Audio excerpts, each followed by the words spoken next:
I missed out on lunch because I was tied up with delays at Reagan Airport.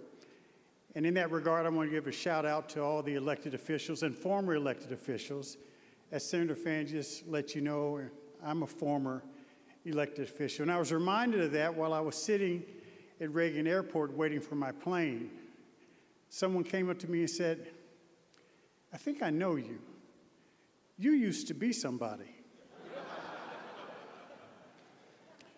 "What's your name?" I gave him my name, and he said, "I knew you used to be somebody."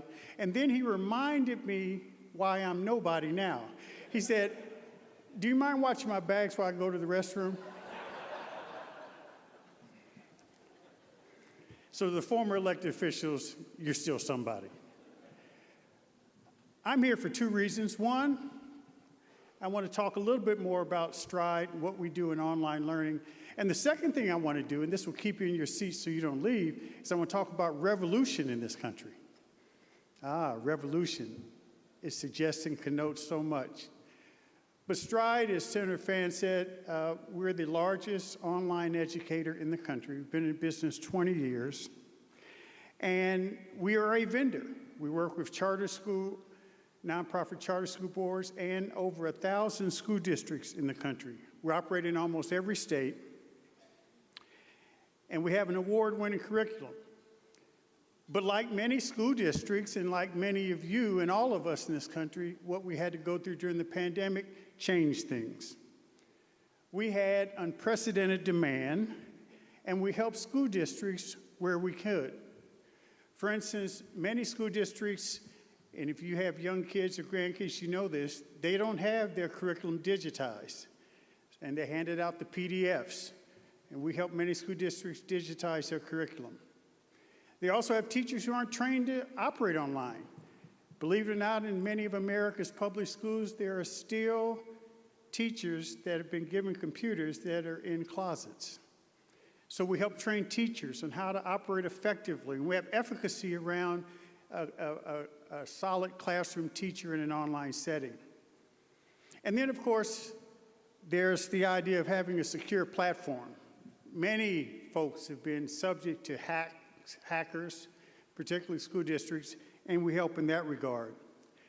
And the main message I wanted to convey beyond what we're doing is there's two things. One is there's a big difference between emergency remote learning, which most school districts in America had to experience over the past couple of years, and online learning administered the right way by people who know what they're doing. And there are a lot of school districts that know what they're doing. And my message to you as you work in your states and work with your school districts, it is incumbent upon all of us to find ways to help prepare them for the next catastrophe, the next pandemic, the next school shooting, the next hurricane, the next fire. In fact, when the hurricanes hit in Texas and Puerto Rico, we stood up some of the first schools while families were building their homes back. Same with the California fires and the same with shootings. And I do think it's really, really important that we better prepare our school districts for that eventuality. And then the last thing I'll say before I talk about revolution is that it is clear that online learning is not for every child. Now, you're hearing it from someone who helps run an online learning company. But even though it's not for everybody, it should be available for anybody.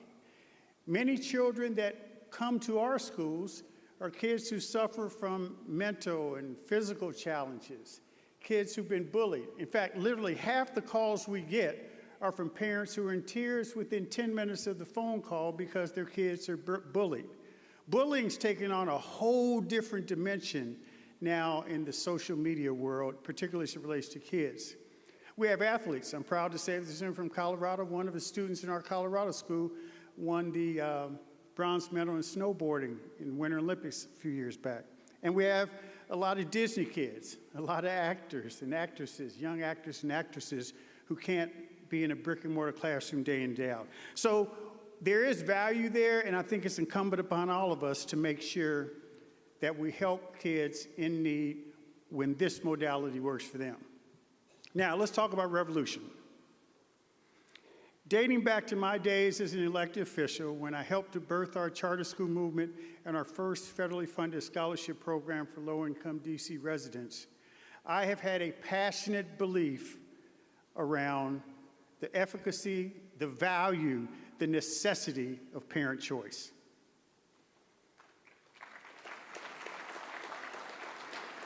In fact, that has been my life's work. And I can tell you that we are facing, as you know, challenging times. We're in a period of transition, socially, culturally, politically. And some of the old concepts that were once tried and true are being challenged. They're being re-examined, redefined, and they're being changed. I'm going to pose a couple questions and do what speakers are not supposed to do. I'm not going to give you answers, but I'm going to pose a couple questions and to make the point. For instance, what does it mean to be a patriot these days? What do American values mean? What does democracy look like today?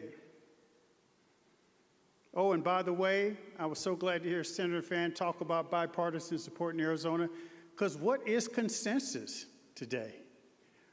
What does bipartisan mean? Some believe bipartisan should no longer be in Webster's dictionary.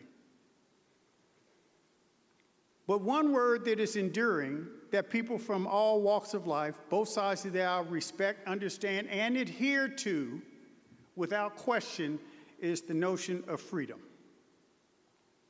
Freedom to choose, the power to have the freedom to choose, to pursue your own life's pursuits, and to make sure that no one gets in the way of your choices. This notion of freedom, no matter what definitions we place to some of those other items or areas, freedom is an essential human liberty.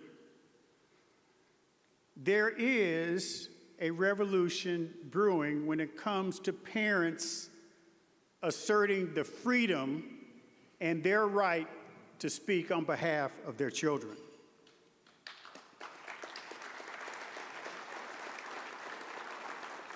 One thing the pandemic did, it opened our eyes. It allowed parents to peer into America's classrooms. And some of what they saw was good. It was great. Many schools were ready. But there was also the bad and the ugly. And now parents are asking more. They want to know what is being taught. How is it being taught? Who is doing the teaching? Where did it come from? All those things are relevant. But you know, parents aren't going to stop there, and this is the point where revolution is important. See, while a lot of people are focusing in on sex education or CRT, the real parent revolution is going to come when they start examining, and this is happening, what's going on in the classroom when it comes to the basics. School was created so that kids can learn how to read, write, count, and compete. And as Thomas Jefferson firmly believed, be contributing members and productive members of our democratic society so they could preserve those ideals. Right now, and it hasn't changed, 2/3 of America's high school graduates are neither career nor college ready. They are not proficient. The average American reads on between 7th and 8th grade level. And more of our high school graduates lack the depth associated with critical and analytical thinking. I have a podcast that I urge you to tune in, What I Want to Know. And recently I had Jason Riley, who's an editorial writer for the Wall Street Journal, on. And Jason and I had a really good conversation around this notion of reading and critical analytical thinking. And he said all these other issues are important, but unless and until schools go back to the basics, then it's all for naught. Because if you are uneducated and if you don't have the critical and analytical skills necessary to discern right from wrong, then you're more likely to be reflexive as opposed to reflective. And we're seeing that play out on the streets. So most parents are about pressing the system to do better. So I'll end with this. There are a couple suggestions I would urge you to consider as you move into legislative sessions in your states that will help fuel this needed revolution, but also, frankly, no matter what your definitions are about democracy and patriotism, it will be patriotic in helping America. One is meet parents where they are. We need to listen to them. I remember when I was in D.C. and we would interview superintendents, and I asked them about their plan, and almost every new superintendent back then would lay out all these academic plans, and then they'd have parent outreach at the very end. Parents are tired of that. They're not going to accept that anymore. So we all need to listen to parents and include them, and not just a 2 to 3 minutes speaking time at a school board meeting. Second, we need to pay attention to the reading, writing, math, and career learning.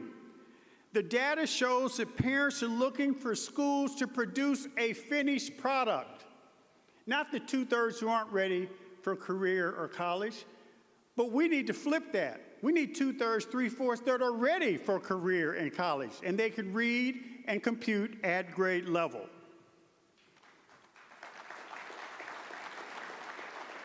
Two more things.